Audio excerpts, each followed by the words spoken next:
ॐ भूर्भुवः स्वः तत्सवितुर्वरेण्यं भर्गो देवस्य धीमहि धियो यो नः प्रचोदयात्। ॐ सद्गुरुचरणकमलेभ्यो नमः।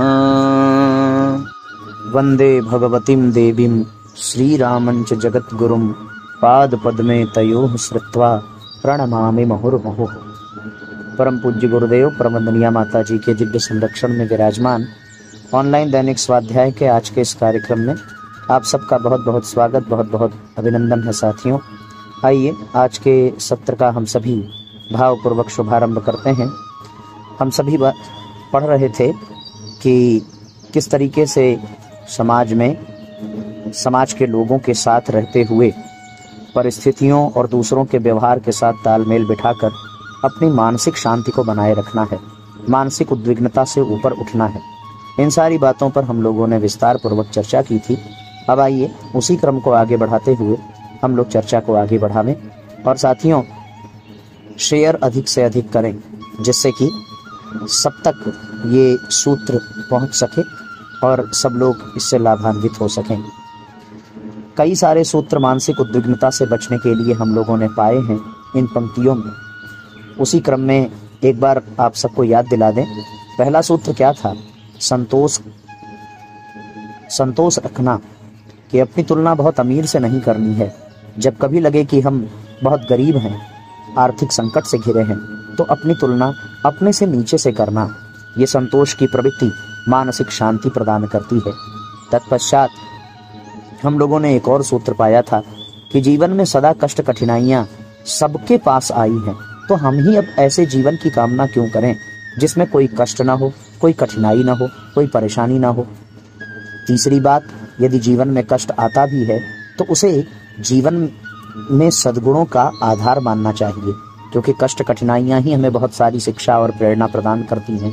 चौथी बात कि हम लोगों ने ये भी देखा कि दूसरों का व्यवहार और परिस्थितियां हमारे लिए कष्ट का कारण बनती हैं और हम पूरी तरह से उनको दोष देते हैं, उन्होंने ऐसा कर दिया, वैसा कर दिया। ऐसी स्थिति में उनके द्वारा किए गए अपकार को नहीं, उपकार को याद किया जाए तो हमारे मन में उनके प्रति हमेशा श्रद्धा रहेगी और यह विश्वास किया जाए कि वो उस परिस्थिति में जितना कर सकते थे उन्होंने किया। उनके अपकार का स्मरण किए बगैर उपकार का ही स्मरण करके अपने जीवन में आगे बढ़ना चाहिए। ऐसी ये छोटी छोटी बातें पर साथियों जीवन में इतना गहरा प्रभाव डालती हैं कि निश्चित रूप से हमारे जीवन में मानसिक उद्विग्नता सब समाप्त हो जाती है। अब आइए हम लोग आगे के सूत्रों को देखें। जब कभी भी धन का बहुत अभाव हो जाए तो साथियों उस क्रम में भी हमारा क्या कर्तव्य बनता है, इसकी हम लोग चर्चा करेंगे। इस संसार का निर्माण सत और तम, शुभ और अशुभ, भले और बुरे तत्वों से मिलकर हुआ है। कोई भी व्यक्ति ऐसा नहीं जो पूर्णतः बुरा या पूर्णतः भला हो। समय समय पर यह भली बुरी परिस्थितियां दबती और उभरती रहती हैं। धूप छाह की तरह प्रिय और अप्रिय अवसर आते जाते रहते हैं। इनमें से किसे स्मरण रखा जाए और किसे भुलाया जाए, यही विचार करना बुद्धिमत्ता का चिन्ह है। यदि हम दुखों को, अभावों को, असफलताओं को, दूसरे के अपकारों को ही स्मरण किया करें तो ये जीवन नरकमय दुखों से भर जाएगा। हर घड़ी खिन्नता, निराशा और असंतुष्टि चित्त में छाई रहेगी। पर यदि दृष्टिकोण बदल जाए और प्रिय प्रसंगों, सफलताओं, प्राप्त साधन संपदा के लाभों और दूसरों के किए हुए उपकारों को स्मरण किया जाए तो प्रतीत होगा कि भले ही थोड़े अभाव आज हों, पर उनकी तुलना में सुखदायक वातावरण ही अधिक है। दुर्भाग्य की अपेक्षा सौभाग्य की ही स्थिति अपने को अधिक उपलब्ध है। जीवन को सुख शांति में बनाने के लिए सुविधा सामग्रियों की आवश्यकता अनुभव की जाती है, सो ठीक है, इसके लिए भी प्रयत्न करना चाहिए। यह भी न भूल जाना चाहिए कि जो प्राप्त है उसका सदुपयोग किया जाए। उपलब्ध साधनों का सदुपयोग यदि हम सीख जाएं, हर वस्तु का मितव्ययिता पूर्वक उपयोग करें, उसका पूरा लाभ लें, तो जो कुछ प्राप्त है वही हमारे आनंद को अनेकों गुना बढ़ा सकता है। अपनी धर्मपत्नी जैसी भी कुछ हुआ है, यदि उसे अधिक शिक्षित, अधिक सुयोग्य बनाया जाए और उसके स्वभाव तथा गुणों का अपने कार्यक्रमों में ठीक प्रकार उपयोग किया जाए तो यही पत्नी, जो आज व्यर्थ का बोझ जैसी मालूम पड़ती है, अत्यंत उपयोगी एवं लाभदायक प्रतीत होने लगेगी। जितनी आजीविका आज अपने को प्राप्त है, यदि उसके खर्च की विवेक और मितव्ययिता पूर्वक ऐसी योजना बनाई जाए कि प्रत्येक पैसे से अधिकाधिक लाभ उठाया जा सके, तो ये आज की थोड़ी आजीविका भी आनंद और सुविधाओं में अनेक गुनी वृद्धि कर सकती है।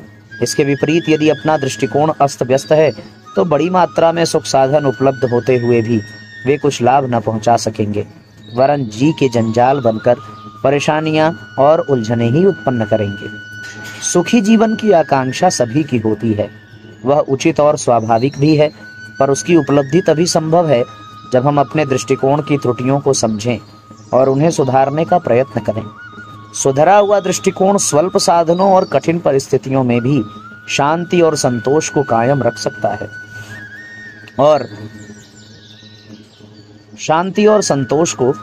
रख सकता है गरीबी में भी लोग स्वर्ग का आनंद उपलब्ध कर देखे जाते हैं, पर यदि दृष्टिकोण अनुपयुक्त है तो संसार के समस्त सुख साधन उपलब्ध होते हुए भी हमें सुखी न बना सकेंगे। अतएव सुखी जीवन की आकांक्षा करने वाले प्रत्येक व्यक्ति को उचित है कि अपने दृष्टिकोण को परिमार्जित बनाने के लिए निरंतर प्रयत्न करता रहे। आत्मिक दृष्टिकोण मानसिक संतुलन की दृष्टि से परिष्कार की प्रेरणा देता है। यदि उसे अपनाया जा सके तो मनुष्य जीवन में शोक संतापों की, उद्वेगों की समस्या का सहज ही समाधान हो सकता है। यह कार्य इच्छित परिस्थितियां बना देने से संभव नहीं हो सकता। इच्छाओं की कोई सीमा नहीं, एक की पूर्ति होते ही दूसरी उससे भी बड़ी दिखाई देती है और अभाव असंतोष जहां का तहां बना रहता है। यदि साधन जुटा देने भर से सुख संतोष का प्राप्त करना संभव रहा होता तो सभी साधन संपन्न व्यक्ति संतुष्ट पाए जाते, किंतु वे तो अभावग्रस्त लोगों की अपेक्षा और भी अधिक विक्षुब्ध पाए जाते हैं। मनुष्य की दूरदर्शिता जब कभी गंभीरता पूर्वक आजीवन प्रसन्नता बनाए रहने का उपाय खोजेगी, तब उसे एक ही मार्ग मिलेगा कि अध्यात्मवाद की नीति अपनाई जाए और मन क्षेत्र को परिष्कृत किया जाए। कितनी महत्वपूर्ण पंक्तियां हैं जिसके अंतर्गत हम ये समझ सकते हैं साथियों कि वास्तव में जीवन में अस्थाई आनंद, समस्त समस्याओं का अस्थाई समाधान केवल और केवल अध्यात्म की नीति में ही है, आध्यात्मिक दृष्टिकोण में ही है। इसलिए आध्यात्मिक गुणों को अपने जीवन में विकसित करने की आवश्यकता है। यह आध्यात्मिक गुण क्या है? संतोष, दया, क्षमा, सकारात्मकता, उदारता, शालीनता, मितव्ययिता, श्रमशीलता, ये सारे सद्गुण हमारे भीतर ज्यों-ज्यों उतरते जाएंगे, हमारा जीवन त्यों-त्यों अध्यात्म को अपने जीवन में धारण करता जाएगा और हम सब अध्यात्मवादी बनते चले जाएंगे। इसलिए साथियों, हम सब लोगों को ये क्रम अपने जीवन में धारण करना चाहिए। आइए अब हम लोग अगली पंक्ति की ओर चलते हैं। अगली समस्या है आर्थिक कठिनाई। शारीरिक समस्या हम लोगों ने देखी, मानसिक समस्या देखी, और अब आर्थिक समस्या पर विचार करें। आर्थिक समस्या में अध्यात्म कैसे उपयोगी है, उसको हम लोग आगे की पंक्तियों में जानें। आर्थिक कठिनाइयों के अंतर्गत पूज्य गुरुदेव लिखते हैं, शारीरिक अस्वस्थता और मानसिक उद्विग्नता की समस्याओं पर विचार करने के उपरांत आइए अब आर्थिक समस्या पर विचार करें। ये हर किसी के सामने मुहबाए खड़ी है। ऐसे लोग कोई बिरले ही मिलेंगे जो अपने को आर्थिक दृष्टि से संतुष्ट कह सकें।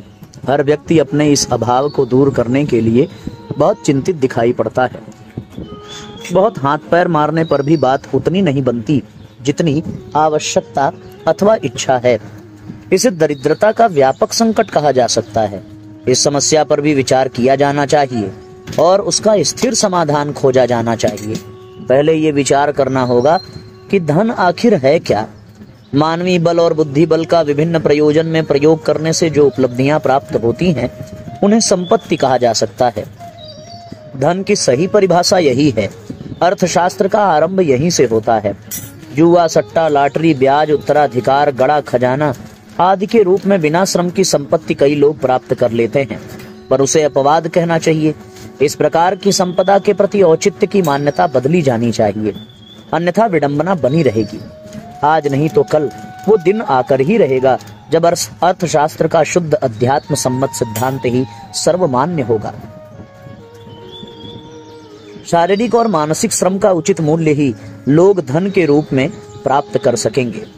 अधिक धन उपार्जित करके आर्थिक सुख साधन प्राप्त करने की इच्छा हो तो अपनी शारीरिक श्रम क्षमता और मानसिक दक्षता बढ़ाई जानी चाहिए। इस दृष्टि से जो जितना आगे बढ़ेगा वो उतना अधिक प्राप्त करेगा। अपना दुर्भाग्य ये है कि हम श्रम से जी चुराने की प्रवृत्ति अपनाते हैं और आराम तलबी से समय गुजारना चाहते हैं। श्रम की अप्रतिष्ठा हमारा सामाजिक दोष है। हरामखोरों को बड़ा आदमी एवं भाग्यवान कहा जाता है। श्रमजीवी अभागे और अछूत माने जाते हैं। ये प्रवृत्ति बदली जानी चाहिए। संपन्नता को खरीदने के लिए श्रम क्षमता विकसित होनी चाहिए। शरीर की तरह ही मस्तिष्क भी उपार्जन का साधन है। शिक्षा, शिल्प, कला, कौशल, व्यवहारिक मधुरता आदि वरिष्ठताओं के सहारे अधिक धन कमाया जा सकता है। हम लक्ष्मी पूजन जैसे किसी आकस्मिक संयोग से धन प्राप्त करने की बात सोचते हैं और चाहते हैं कि अकर्मण्यता, अदक्षता जहाँ की तहाँ बनी रहे, आलस्य प्रमाद में कमी न पड़े और प्रचुर मात्रा में धन ऐसे ही आसमान से छप्पर फाड़कर निकल पड़े। यह अनात्मवादी मान्यता ही अर्थ समस्या का मूल कारण बन जाती है। आध्यात्मिक दृष्टिकोण संपन्नता का औचित्यपूर्ण मार्ग सुझाया जाता है। हमें अधिक परिश्रम के लिए उत्साह उत्पन्न करना चाहिए। हरामखोरी और कामचोरी को भी नैतिक अपराधों की श्रेणी में गिनना चाहिए। दक्षता बढ़ाने के लिए, अधिक सोचने, अधिक जानने और अधिक सुयोग्य बनने के लिए सदैव सचेत रहना चाहिए। इस बढ़ी हुई दक्षता की कीमत पर निश्चय ही अधिक धन प्राप्त किया जा सके और उससे उचित सुख सुविधा का उपयोग किया जा सके। आर्थिक प्रगति का यही राजमार्ग है। इसे छोड़कर सस्ते में सरलता पूर्वक बहुत जल्दी अधिक धन प्राप्त करने की बात सोचना प्रकारांतर से अनैतिक और अपराधी प्रवृत्तियां अपनाने के लिए अग्रसर होना है। श्रम से जी चुराना, बैठे ठाले अमीर बनने की आकांक्षा व्यक्तिगत रूप से अनीति के मार्ग पर धकेलती है और समाज में भी वैसी ही दुष्प्रवृत्तियों को प्रोत्साहन देती है। यदि बिना श्रम किए संपदा कमाई और इकट्ठी की गई तो उसका स्रोत अनैतिक और अवांछनीय ही हो सकता है। चोरी, जुआ, सट्टा, भ्रष्टाचार, मुनाफाखोरी आदि इसी स्तर के स्रोत हैं जिसमें बिना श्रम किए लाभ उठाने की भावना काम करती है। एक व्यक्ति इस प्रकार संपन्न हो जाता है तो समाज में दूसरे लोग उसे देखकर स्वयं भी संपन्न होने की इच्छा रखने लगते हैं और बिना मेहनत के अमीर बनने के लिए अनैतिक उपाय काम में लाना शुरू कर देते हैं। ठगी, चोरी, बेईमानी, लूट, डकैती, मिलावट, कम तौल, मुनाफाखोरी, कर चोरी, तस्करी आदि अनैतिक अपराधों के पीछे उनके कर्ताओं की यही प्रवृत्ति काम कर रही होती है कि बिना उचित क्षमता एवं श्रमशीलता के स्वल्प काल में अधिक धन कमा लिया जाए। कमजोर प्रकृति के लोग मिलावट, कम तौलना जैसे सरल अपराध कर पाते हैं। दुस्साहसी भयंकर कुकृत्य कर गुजरते हैं। दिशा एक है, प्रयोग करने की स्थिति भर अलग है। ये गंभीरता पूर्वक समझ जाना चाहिए कि ये अपराधी प्रकृति मानवीय चरित्र का सर्वनाश करती है। उसकी प्रामाणिकता और प्रतिष्ठा नष्ट करने, अस्पृश्य संक्रामक रोग से ग्रसित की तरह उसे घृणास्पद बना देती है। अनैतिकता अपनाकर जीवन यापन करने वाला मनुष्य अमीर भले ही हो जाए पर उसका व्यक्तित्व दिन दिन पतन के गर्त में गिरता जाएगा। आत्म प्रताड़ना उसे जर्जर बना देती है। अपनी नजर में गिरा हुआ मनुष्य किसी अन्य की नजर में ऊंचा नहीं उठ सकता। आत्मा और परमात्मा की अदालत में जघन्य अपराधियों की तरह लज्जित होकर खड़े होने वालों को अमीरी कितनी महंगी पड़ती है, इसे गंभीरता पूर्वक समझने का प्रयत्न किया जाए तो कदाचित किसी की हिम्मत उस मार्ग पर चलने की न हो। अवांछनीय धन लिप्सा ही समस्त दुष्कर्मों की जननी है। ऐसा धन व्यसन, अनाचार, विलासिता, फिजूल खर्ची जैसे अनुपयुक्त मार्गों में खर्च होता है और उससे अन्य प्रकार की समस्याएं उत्पन्न होती हैं। उपार्जन की क्षमता बढ़ाने के अतिरिक्त आर्थिक संतुलन का दूसरा उचित उपाय ये है कि आमदनी के अनुरूप खर्च किया जाए और बजट बनाकर चला जाए। सादगी से रहा जाए। अपनी सीमित आमदनी से दूसरे समझदार लोग जिस स्तर का जीवन यापन करते हैं उसका अनुसरण किया जाए। यदि आमदनी नहीं बढ़ सकती तो खर्च सीमित रखने चाहिए। विशेषतया नए खर्चे तो सिर पर लादने ही नहीं चाहिए। बच्चों की संख्या बढ़ाना भी आर्थिक संकट मोल लेने जैसा ही है। इसके कारण सारा परिवार अर्थाभाव में पिसता है। बच्चों का विकास भी नहीं हो पाता। उनकी आत्मा इस दयनीय स्थिति के लिए उन्हीं मूर्खों को कोसती है जो संतान उत्पादन से पूर्व इस नए उत्तरदायित्व के निर्वाह में असमर्थ होते हुए भी अंधेरे में कदम बढ़ाते चले गए। आध्यात्मिक सिद्धांत के अनुसार परिवार में क्रियाशीलता बढ़ाकर भी संकट की चिंता से बचा जा सकता है। एक कमाए सब खाएं की परंपरा अपने घरों में चल रही है। इसे छोड़कर छोटे गृह उद्योगों की व्यवस्था हर घर में की जा सकती है और खाली समय में कुछ कमा लेने का उत्साह हो तो ऐसे रास्ते सहज ही निकल सकते हैं जिससे आजीविका में वृद्धि की जा सके। किंतु ये आय नहीं बढ़ सकती तो खर्च सीमित रहने चाहिए। विशेषतया नए खर्च तो सिर पर लादने ही नहीं चाहिए। ऋण लेने की आदत भी तभी पड़ती है जब आमदनी से अधिक खर्च बढ़ जाए। आपत्तिकाल में या किसी व्यावसायिक प्रयोजन के लिए ऋण लेना अलग बात है, किंतु खर्च बढ़ा लेना और उन्हें ऋण लेकर पूरा करना ऐसा अविवेक है जिसका दुष्परिणाम एक दिन दिवालिया बन जाने, बेईमान कहलाने और तिरस्कार सहने के रूप में ही सामने आता है। आध्यात्मिक आदर्श अपनी आवश्यकताओं को सीमित रखने, आमदनी के अनुसार खर्च करने और अधिक उपार्जन के लिए योग्यता बढ़ाने, अधिक श्रम करने की ही प्रेरणा देता है। ऋण लेने की आदत बेईमानी का ही एक छोटा रूप है। आध्यात्मिक आदर्शों से प्रभावित व्यक्ति आवश्यकताओं को सीमित रखने में समर्थ होता है तथा ऋणी बनना पसंद नहीं करता, इसलिए इस विडंबना से बच जाता है। अपने देश में सामाजिक कुरीतियां अर्थ संकट उत्पन्न करने का बहुत बड़ा कारण है। विवाह शादियों में होने वाले अपव्यय कुरीतियों में सर्वप्रथम है। अलन चलन, मृतक भोज, धर्माडंबर की आड़ में कुपात्रों से जेब कटाते रहना जैसी अनेक मूर्खताएं अपने समाज में प्रचलित हैं, जिनके कारण असाधारण रूप से धन की बर्बादी होती है और कई लोग को दरिद्र एवं बेईमान बनना पड़ता है। सभी कुप्रथाएं भी ऐसी ही हैं जिनको चौधरी पंचों की लोक चर्चा की परवाह किए बिना एक ही झटके में उखाड़ फेंकना चाहिए। ये साहस विवेकवान तथा आत्मबल संपन्न व्यक्ति ही कर सकते हैं। अविवेकी लोग ओछे रास्ते अपनाकर धनी बनना चाहते हैं, किंतु अनाचार एक दिन प्रकट होकर ही रहेगा। तब ग्राहकों के असहयोग का संकट उस उपार्जन को ठप्प करके रख देता है। कामचोर और बेईमान कर्मचारी कभी उन्नति नहीं कर सकते। ईमानदारी की नीति पर चलते हुए ही हर व्यक्ति प्रामाणिक बन सकता है। अपने श्रम एवं उत्पादन का प्रामाणिकता के आधार पर अधिक मूल्य पा सकता है एवं अधिक सम्मान भी। अर्थ क्षेत्र में श्रमनिष्ठा, मनोयोग पूर्वक कार्य संलग्नता, ईमानदारी, प्रामाणिकता, सादगी, मितव्ययिता ये सभी गुण अध्यात्म आदर्शों के अनुरूप हैं। इन्हें अपनाए बिना अर्थ संकट से बचे रहने का, अर्थ उपार्जन और संतुलन का और कोई मार्ग नहीं। अनीति की कमाई का आकर्षण और मूर्खतापूर्ण अपव्यय की आदत ही अर्थ संबंधी विकृतियों का कारण बनती है। आध्यात्मिक दृष्टिकोण का व्यक्ति इन दोनों से सहज ही बच जाता है। अनुत्पादक तथा जमाखोरी को आर्थिक संतुलन के लिए विष माना जाता है। कमाया 100 हाथ से जाए पर दान 1000 हाथ से किया जाए कि नीति अत्यंत ही प्रशंसनीय है। वह संतोष हानिकारक है जिससे मनुष्य अकर्मण्य बनता है और उत्पादन से हाथ सिकोड़ता है। हर व्यक्ति को राष्ट्रीय उत्पादन बढ़ाने के लिए अथक परिश्रम करना चाहिए। अंतर इतना ही है कि वह उपार्जन एकाकी उपयोग में न लगकर सार्वजनीन हित साधन में लगता रहे। निषेध एकाकी उपयोग का है। उसी के संबंध में कहा गया है कि जो आप कमाता और आप ही खाता है वह चोर है। यह अध्यात्म समस्त अर्थ नीति ही व्यक्ति और समाज के सुख शांति में वृद्धि कर सकती है और इसी को अपनाकर अर्थ संकट से सदा सर्वदा के लिए छुटकारा पाया जा सकता है। तो ये साथियों, आर्थिक कठिनाइयां किस आध्यात्मवादी विचारधारा के नाते दूर होंगी, ये हम लोगों ने इसमें देखा। अब आइए आज के सत्र को विश्राम देते हैं। गायत्री मंत्र हमारे साथ साथ। ओम भूर्भुवः स्वः तत्सवितुर्वरेण्यं भर्गो देवस्य धीमहि धियो यो नः प्रचोदयात्। सभी आत्मीय बंधुओं को बहुत बहुत प्रणाम। सबका मंगल हो। जय राम जी की। शुभ रात्रि। ओम भूर्भुवः स्वः तत्सवितुर्वरेण्यं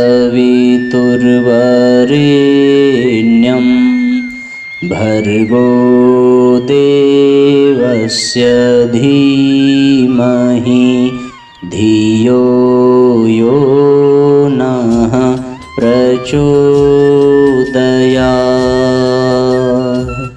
हम ईश्वर को सर्वव्यापी न्यायकारी मानकर उसके अनुशासन को अपने जीवन में उतारेंगे।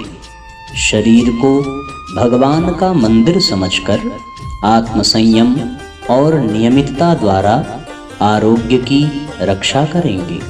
मन को कुविचारों और दुर्भावनाओं से बचाए रखने के लिए स्वाध्याय एवं सत्संग की व्यवस्था रखे रहेंगे। इंद्रिय संयम, अर्थ संयम, समय संयम और विचार संयम का सतत अभ्यास करेंगे।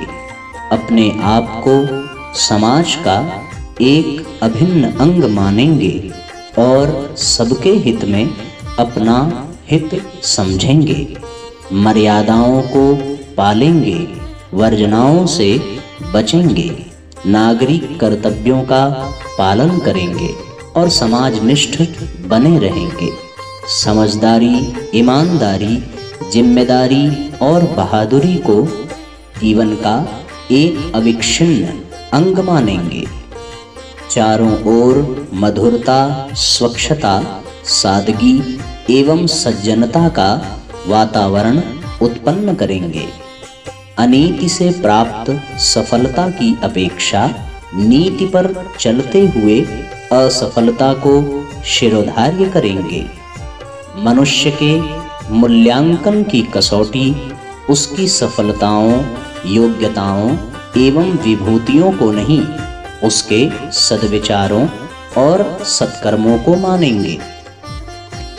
दूसरों के साथ वह व्यवहार नहीं करेंगे जो हमें अपने लिए पसंद नहीं।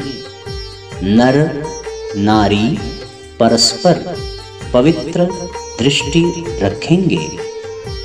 संसार में सत्प्रवृत्तियों के पूर्ण प्रसार के लिए अपने समय, प्रभाव, ज्ञान, पुरुषार्थ एवं धन का एक अंश नियमित रूप से लगाते रहेंगे।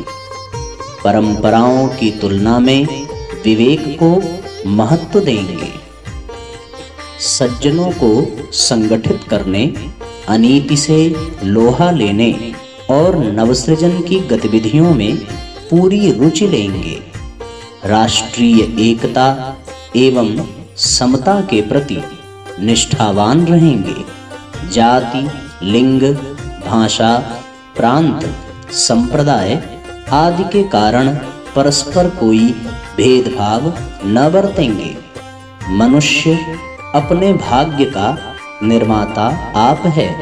इस विश्वास के आधार पर हमारी मान्यता है कि हम उत्कृष्ट बनेंगे और दूसरों को श्रेष्ठ बनाएंगे तो युग अवश्य बदलेगा। हम बदलेंगे, युग बदलेगा। हम सुधरेंगे, युग सुधरेगा। इस तथ्य पर हमारा परिपूर्ण विश्वास है।